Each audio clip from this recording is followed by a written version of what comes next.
नमस्कार। आप सबको नवरात्रि के चतुर्थ दिवस में माता कुसुमांडा देवी की चरणों में वंदना करते हुए आपके परिवार की कुशलता की हम कामना करते हैं। हम सब अपने जीवन में कभी न कभी किसी न किसी के मुख से श्रीमान नरेंद्र मोदी जी को जुमलेबाज कहते जरूर सुना होगा तथा उनके जनता के समक्ष दिए गए कुछ बहुचर्चित बयानों को मजाक उड़ाते भी देखा होगा। तो चलिए आज उन्हीं बयानों में से एक बहुचर्चित बयान के ऊपर चर्चा करते हैं। हम सब पूरे भारतवर्ष में भारतीय जनता पार्टी के आज के प्रधानमंत्री व उस समय के गुजरात के तत्कालीन मुख्यमंत्री श्री नरेंद्र मोदी जी के साल 2013 में छत्तीसगढ़ के कांकेर जिला में दिए गए एक भाषण में उनके द्वारा कहे गए शब्दों कि कांग्रेस शासनकाल में इतना भ्रष्टाचार हुआ है और उनके नेताओं और चोर लुटेरों के द्वारा इतना पैसा विदेशों में जमा किया गया है कि अगर वह काला धन हिंदुस्तान लाया जाए तो 15 लाख रुपए हर हिंदुस्तानी के अकाउंट में डल जाएंगे। और इस बात को कांग्रेस पार्टी ने खूब फैलाया, चाहे वह ट्विटर के माध्यम से पहुंचाया हो, चाहे वह सोशल मीडिया के अन्य माध्यमों से हो, जो कि नवंबर 2016 के नोटबंदी के दौरान जब जनता को अपने 500 व 1000 के नोट बदलवाने के लिए बैंकों के सामने लाइन में खड़ा होना पड़ा, तो विपक्षी पार्टियों ने, खासकर कांग्रेस पार्टी ने जनता के मोदी के खिलाफ उमड़े जनाक्रोश को बढ़ाने के लिए 15 लाख रुपए बैंक अकाउंट में आएंगे को मोदी का जुमला कहकर खूब वायरल किया।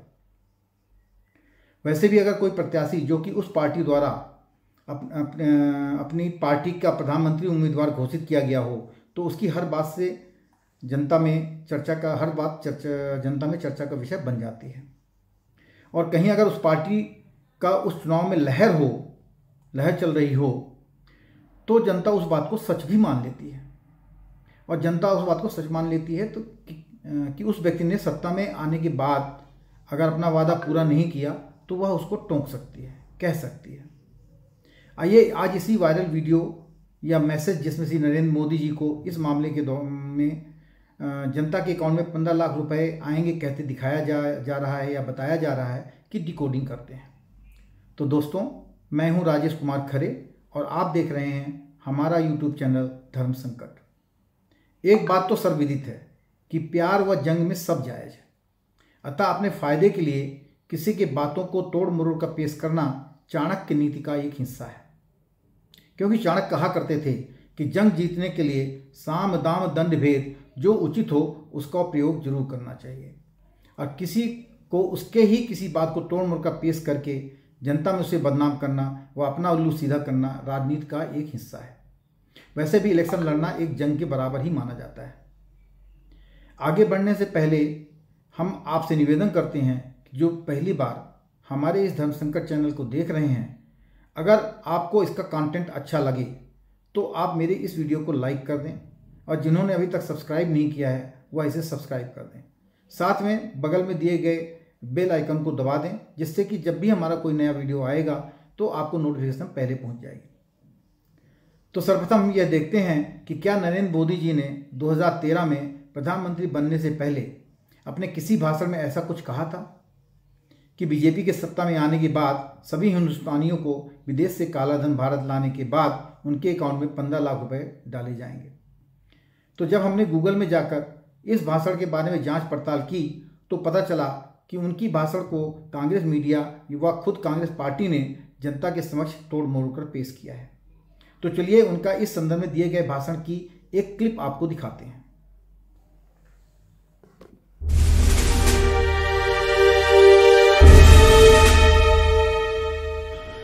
मेरे कांकेर के भाइयों बहनों, मुझे बताइए कि हमारी चोरी किया हुआ पैसा वापस आना चाहिए कि नहीं आना चाहिए? ये काला धन वापस आना चाहिए? ये चोर लुटेरों से एक एक रुपया वापस लेना चाहिए? इस रुपयों पर जनता का अधिकार है कि नहीं है? ये रुपया जनता के काम आना चाहिए? अरे एक बार ये जो चोर लुटेरों के पैसे विदेशी बैंकों में जमा है ना, उतने भी हम रुपये ले आए ना, तो भी हिंदुस्तान के एक एक गरीब आदमी को मुफ्त में 15-20 लाख रुपए यूं ही मिल जाएगा। कितने रुपये? ये हमारे एमपी साहब कह रहे थे रेलवे लाइन, ये काला धन वापिस आ जाए, जहां चाहो वहां रेलवे कर सकते हो। ये लूट चलाई है और बेशर्म होकर के कहते हैं सरकार आप चलाते हो और पूछते मोदी को कि कैसे लाए। जिस दिन भारतीय जनता पार्टी को मौका मिलेगा, एक एक पाई हिंदुस्तान की वापस लाई जाएगी और हिंदुस्तान के गरीबों के लिए काम लाई जाएगी। ये जनता के पैसे हैं, गरीब के पैसे हैं। हमारा किसान खेत में मजदूरी करता है, उससे निकला हुआ धन है, वो धन पर हिंदुस्तान का अधिकार है, हिंदुस्तान के कोटि कोटि गरीबों का अधिकार है और उनको वो धन मिलना चाहिए। कि नरेंद्र मोदी जी उस समय कोई ऐसा वादा नहीं कर रहे हैं, बल्कि यह कह रहे हैं कि अगर इन चोर लुटेरों का काला धन विदेशों से वापस ला जाए तो प्रत्येक गरीब को मुफ्त में 15 से 20 लाख यूं ही मिल जाएंगे। यह एक प्रकार से एस्टिमेशन था। जैसा कि हम लोग किसी काम को करने से पहले उसका बजट तय करते हैं, उसका एस्टिमेशन निकालते हैं और फिर कहते हैं भाई इतना तो खर्च हो जाएगा, वो हमारा एस्टिमेशन कहलाता है। उससे ज़्यादा भी खर्च हो सकता है, उससे कम भी खर्च हो सकता है। तो जो आज तक हम सुनते चले आ रहे हैं कि जनता के अकाउंट में 15 लाख डाले जाएंगे, ऐसा प्रधानमंत्री मोदी जी ने वादा किया था जीतने से पहले, तो वह गलत है। और समस्या यह है कि आम जनता के पास इतना समय ही नहीं है कि उनके भाषण को फैक्ट चेक के द्वारा पता करें कि क्या सही है क्या गलत है। जैसा उनको सोशल मीडिया के माध्यम से बताया गया, दिखाया गया, वही वो समझते हैं, वही वो जानते हैं, उसी को वो सच मानते हैं। क्योंकि कांकेड़ में जहाँ पे ये भाषण प्रधानमंत्री बनने से पहले नरेंद्र मोदी जी ने दिया था 2013 में, वहाँ पे सारे लोग तो गए नहीं थे जो पूरे देश के लोग हैं। तो जो वहाँ गए थे उनको तो पता था कि भाई मोदी जी ने क्या कहा है, लेकिन जो बाकी देश के लोग हैं वो तो सोशल मीडिया के माध्यम से ही उनको खबर मिली कि भाई मोदी जी ने कहा है कि 15 लाख रुपए डाले जाएंगे उनके अकाउंट में। तो यह गलत है। ये बेसिकली देखा जाए तो बीजेपी ने 2014 का लोकसभा इलेक्शन ब्लैक मनी को मेन मुद्दा बनाकर लड़ा था और देश की जनता कांग्रेस के शासनकाल में फैले भ्रष्टाचार और उस समय रोज रोज होने वाले घोटालों का पर्दाफाश के कारण त्रस्त हो गई थी और वह सत्ता में चेंज चाहती थी। बीजेपी की लहर चलनी शुरू हो गई थी और यही कारण था कि कांग्रेस 2014 के इलेक्शन में बहुत बुरी तरह हार गई। यहाँ तक कि उसके पास विपक्ष का नेता बनने के लिए रिक्वायर्ड जो संख्या बल होती है वो भी नहीं थी। तो और ऐसा हाल तो कांग्रेस का इवन आप कह लीजिए कि जो इमरजेंसी के शासनकाल में जो इलेक्शन हुआ था जिसमें इंदिरा गांधी हार गई थी, उसमें भी इससे ज़्यादा नंबर के सांसद जीत के आए थे। तो याद रखें, किसी बड़े नेता का भाषण उनके सलाहकार तय करते हैं जो कि काफ़ी पढ़े लिखे व अपने क्षेत्र के बुद्धिमान व्यक्ति होते हैं। अतः जैसा पूरे देश में मैसेज व वीडियो वायरल किया गया, वैसा कोई भी भावी प्रधानमंत्री, उस समय तो प्रधानमंत्री थे नहीं, भावी प्रधानमंत्री का उम्मीदवार तो कह ही नहीं सकता था। इस बात हम आपको बता दें कि मोदी जी का भाषण छत्तीसगढ़ के कांकेड़ जिला में 7 नवंबर 2013 में दिया गया था और उसका वास्तविक भाषण का बिना पता चले लोगों ने जो काट छांट करके उनको क्लिप दिखाई गई उसी को सच मान लिया था, क्योंकि किसी के पास इतना टाइम नहीं है कि वो फैक्ट चेक कर पाए। ये इस तरह का काम तो केवल हम जैसे लोग कर पाते हैं जो कि मीडिया में गूगल में जाके सर्च करते हैं और पता करते हैं कि सच्चाई क्या है। भाई ऐसी बात नरेंद्र मोदी जी ने कैसे कह दी।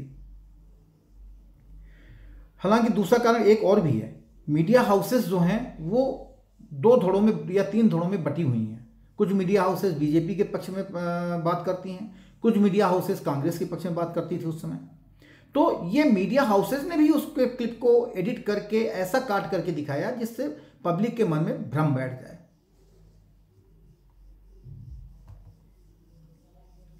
और कांग्रेस ने तो इसका फायदा लेने ही लेना था, क्योंकि वो तो विपक्षी पार्टी थी। वैसे भी चाणक्य नीति कहती है कि आपको आपके पक्ष में जो हो, चाहे वो मतलब भले ही जनता के लिए गलत हो बाद में पता चल जाने के बाद, लेकिन अगर आपके पक्ष में कोई चीज़ आप बना सकते हैं सत्ता पाने के लिए तो आप उसका उपयोग कर सकते हैं। इसी को राजनीति कहते हैं। इसीलिए तो हम साधारण व्यक्ति राजनीति में आ नहीं सकते, क्योंकि हम इतना ज़्यादा एक प्रकार से प्रॉब्लम मतलब ऐसी बातें तो कर ही नहीं सकते हैं कि किसी काट छांट के किसी को बदनाम करें। बट राजनीति होती ही ऐसी है, इसका कुछ नहीं कहा जा सकता है। दूसरा क्या है कि एक जुमला शब्द यूज होना शुरू हो गया जुमला शब्द क्या है, ये कहाँ से आया? तो बेसिकली एबीपी न्यूज़ को अमित शाह ने एक पर्सनल इंटरव्यू दिया था। इंटरव्यू में जब उनसे एबीपी न्यूज़ वालों ने पूछा कि भाई आपके मोदी जी ने तो अपने भाषण में कहा था कि 15 लाख रुपए हर व्यक्ति के अकाउंट में आएंगे, तो उन्होंने कहा कि ऐसा कोई वादा नहीं किया गया था। वह केवल ये कहा गया था कि अगर ये धन विदेश से वापस आ जाता है तो गरीबों के कल्याण की योजनाओं में इसका खर्च किया जाएगा। और यह सबको पता है कि किसी के भी अकाउंट में 15 लाख ऐसे नहीं डाले जा सकते। उन्होंने इवन एबीपी के जो एंकर थे उनसे भी बोला कि क्या आप ये समझते हैं कि मतलब ऐसा पॉसिबिलिटी है, आपके समझ में आया कि भाई 15 लाख रुपए आपके अकाउंट में डाल दिए जाएंगे? तो उन्होंने कहा कि नहीं, हम ये नहीं मानते, बट आप लोग चुनाव में ऐसा वादा क्यों किए? तो वादा नहीं था, वो बोले ये जुमला था। बेसिकली कभी कभी बात में इस तरह की चीजें की जाती हैं कि भाई पब्लिक को वो चीज समझ में आ जाए। तो आप इसी संबंधित एक वीडियो हम आप क्लिप दिखाते हैं अमित शाह की इंटरव्यू की, आप उसको देख के इस बात की सच्चाई को जान सकते हैं। पूरा अंश हम आपको इसलिए नहीं दिखला सकते क्योंकि कॉपीराइट का इशू खड़ा हो जाएगा, इसलिए आपको केवल कट पोर्शन ही हम आपको दिखाएंगे। धन्यवाद। आपने ब्लैक मनी की बात छेड़ी, ब्लैक मनी भी मुद्दा बना हुआ है। माना आप कह रहे हैं कि हमने तो एसआईटी बना दी थी, हम एक्शन ले रहे हैं और पूरी कार्रवाई हो रही है और काला धन आएगा, लेकिन जो चुनावी भाषण में प्रधानमंत्री ने बात कही उसको वो बार बार दोहरा रहे हैं कि 15 लाख रुपए अकाउंट में क्यों नहीं आ रहे? देखिए, ये जुमला है। किसी के अकाउंट में 15 लाख रुपया कभी नहीं जाता, वो उनको भी मालूम है और आपको भी मालूम है, देश की जनता को भी मालूम है। ये जो काले धन वापिस लाकर गरीबों को फायदा पहुंचाने की बात है, उनकी योजनाएं बनती, उनके फायदे के लिए काम होता है, इस माध्यम से पैसा जाता है। किसी को कैश कभी नहीं दिया जाता, वो सबको मालूम है। ये भाषण देने का एक तरीका है, एक जुमला है। जो भी काला धन आएगा उसका उपयोग गरीब उपयोगी योजनाओं के लिए होगा, ये कहने का तात्पर्य है। ये आपने अगर ये बात केजरीवाल जी नहीं समझ सकते तो मुझे तरस आता है। साफ नहीं, साफ ही है भैया। नहीं मतलब ये देखिए, वो किसी के बैंक अकाउंट में कभी पैसा नहीं जाता। मोदी जी का कहने का तात्पर्य ये था कि जो भी काला धन आएगा उसका शुद्ध रूप से उपयोग गरीबों के कल्याण के लिए की योजनाओं में किया जाएगा और वो जरूर किया जाएगा। अगर किसी ने ये मान के वोट दे दिया कि मेरे अकाउंट में तो 15 लाख आ रहे हैं, जैसा वो कह रहे हैं, ऐसा कोई नहीं मानता जी। आप बताइए ना, आप मानते हैं? नहीं, मैं तो ये मानता हूं कि ये चुनावी भाषण में वजन डालने के लिए बोली गई हुई बात है। इसका तात्पर्य ये है कि हर गरीब को ऊपर उठाने के लिए योजनाएं बनेगी उस धन में से, और वो योजनाओं से गरीब को फायदा होगा। गरीब भी यही समझ रहा है, मगर इनके दिमाग की गरीबी इतनी है कि इनकी समझ में नहीं आता। लेकिन आप भी तो ये जो चुनावी भाषण में बोलते हैं कई वादे, उनको आप भी तो उनको उन्हीं पर घेरते हैं कि आपने वादा किया था, आप पूरा नहीं कर रहे। वो भी यही बोल रहे हैं। देखिए, काला धन गरीबों के उपयोग में लाना और उसको किसी जुमले में डालकर बोलना अलग बात है। मैं मकान नहीं लूंगा, ये स्पेसिफिक व्यक्तिगत वादा है। मैं सरकारी गाड़ी का उपयोग नहीं करूंगा, ये व्यक्तिगत वादा है। मैं कॉन्ट्रैक्ट लेबर्स को परमानेंट कर दूंगा, ये व्यक्तिगत वादा है। सरकार जनता चलाएगी, हम लोक दरबार लगाएंगे हर सप्ताह, ये व्यक्तिगत वादा है। ये सारे वादों से मुकरे। मैं 5 साल तक बनारस की जनता की सेवा करूंगा, हारू या जीतू, ये व्यक्तिगत वादा है, ये जुमले नहीं है, सीधा वचन है। तो ये दोनों का कंपैरिजन नहीं हो सकता। तो आपने वीडियो में देखा कि कैसे जो है अमित शाह जी ने जुमला शब्द का प्रयोग किया मोदी जी के 15 लाख वाले बयान को लेकर। अतः मेरा ये मानना है कि बड़े नेताओं को कोई भी शब्द अपने सार्वजनिक जीवन में पब्लिक के बीच बोलते हुए बहुत ही सावधानी बरतनी चाहिए, अन्यथा वह कभी भी बैकफायर भी कर सकता है। जैसा कि अमित शाह जी के इस इंटरव्यू के दौरान आपको देखने को मिला, उन्होंने 2 बार जुमला शब्द का प्रयोग किया। हम आपको बता दें कि इस मैसेज को पार्लियामेंट में प्रधानमंत्री नरेंद्र मोदी जी की उपस्थिति में श्री राहुल गांधी जी ने उठाया था। तो कि भाई प्रधानमंत्री ने जनता से वादा किया था कि हर व्यक्ति के अकाउंट में कम से कम 15 लाख रुपए तो आएंगे, तो हमारे अकाउंट में तो नहीं आए या जनता के अकाउंट में तो नहीं आए। हालांकि इस बात का उचित जवाब उन्हीं के ही सदस्यों द्वारा दे दिया गया, लेकिन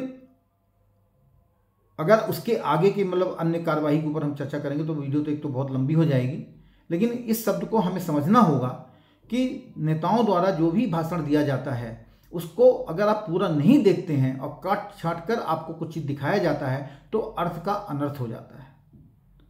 तो आपसे अनुरोध है कि अगर बाई चांस इस तरह का कोई भी वीडियो आपको देखने को मिलता है तो आप जरूर उस वीडियो का फैक्ट चेक जरूर करें। और फैक्ट चेक करने का बहुत अच्छा तरीका है, आप गूगल में जाएं और उनके उस वीडियो की मतलब उस भाषण की पूरी क्लिप मंगा लें, चाहे वो राहुल गांधी का हो, चाहे इनका हो, क्या बोलते हैं प्रधानमंत्री नरेंद्र मोदी जी का हो, तो आपको सच्चाई पता चल जाएगी कि है क्या क्या बोला था उन्होंने, किस तारतम्य में बोला था, किस संदर्भ में बोला था, तो आपको सच्चाई पता चलेगी। अगर आप केवल सोशल मीडिया में, व्हाट्सएप में, ट्विटर में कोई अंश आ गया और उसके आधार पे अगर आप सोचेंगे या उसको समझेंगे तो आप सही जानकारी नहीं प्राप्त कर पाएंगे, आप में गलतफहमी फैलेगी। जैसे नूपुर शर्मा केस में हुआ था कि उनके बयानों को काट छांट के बोला गया था, इसी कारण नूपुर शर्मा के जान में संकट बनाई और इसके अलावा बेचारे 3 निर्दोष लोगों की गला रेत कर हत्या कर दी गई। तो आप लोग जो हैं इस बात से सावधान रहें, जो भी चीज़ें आपको दिखाई जाती हैं, बताई जाती हैं, उसका फैक्ट चेक जरूर करें। अब हमारा अगला वीडियो राहुल गांधी के बयानों की डिकोडिंग पर आधारित होगा। वो भी बहुत सारे उनके बयान ऐसे हैं जो बहुत चर्चा में हैं। उन बयानों के ऊपर भी हम विशेष विश्लेषण करेंगे और आपको सच्चाई बताएंगे कि उन बयानों की सच्चाई क्या है। तो दूसरा, अगर किसी ने हमारे चैनल को अभी तक सब्सक्राइब नहीं किया है, सब्सक्राइब कर दें। अगर आपको कंटेंट इसका पसंद आया है तो वीडियो को लाइक भी कर दें और बेल आइकन दबा देंगे तो आपको वीडियो जो है जैसे ही हमारी नई वीडियो कोई आएगी आपको उसका इंटीमेशन जल्दी मिल जाएगा। जय सनातन, जय भारत।